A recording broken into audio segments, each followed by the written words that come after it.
Eto na ang ating susunod.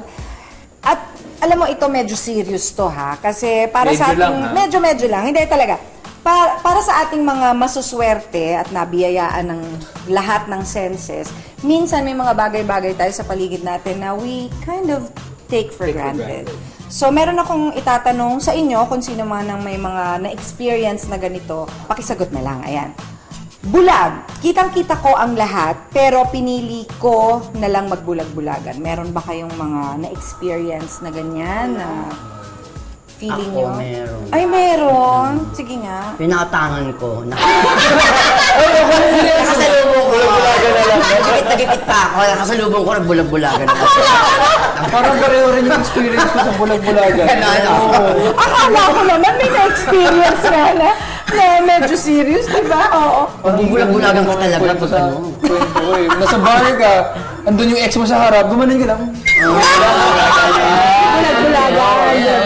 Bulag-bulagan. Okay, sige. Okay yun.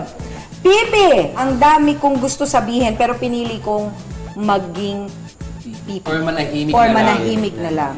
Oo, pag galit ka, di ba? Yes. Oo. I was serious. Pag... Ay, seryoso. May hugot ka ba, Jenny? May hugot. Maalala ko siguro, pag-recitation sa math. Recitation? Pag wala kang homework,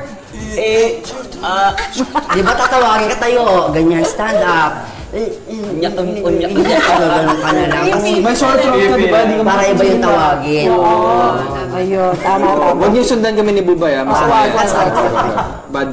Hindi, pero madaming ganito. Ikaw nga baka tumatahi-tahimik ka dyan. Nagpipipipihan ka ba? Ayaw kasi sumabat. Okay, bingi. Narinig ko talaga, pero pinili kong magbingi-bingihan. Nako, madami to. Ikaw, bakit? Ano naman? Pag may nagbi-video game ako, ano ba? Lore, pakaya na yung nanay mo. Ano yun? Okay lang pag Pero narinig mo na, no? Kasi minsan sunod-sunod ang utos eh. Yung pag nagagawa isang utos, may utos ng mga agad. May mga follow-up ng mga ano. Kaya minsan mas gusto mo na lang magbingi-bingihan. Kung minsan papasok ka sa kwarto mo, galit na Yun galit. nga lang. Sabi mo, ay mga hindi kita narinig eh. Alam mo, ganyan din ako nung bata ako. And I remember my mom being so mad at me. Ngayon na nanay nga ako, naiintindihan ko na. Kung bakit? Kasi yung anak ko, ginagawa niya rin sa akin. Ginagawa na ni Nate. Oo, yung hindi ako pinapansin. Naughty, Nate. Did you hear me calling you? Ha?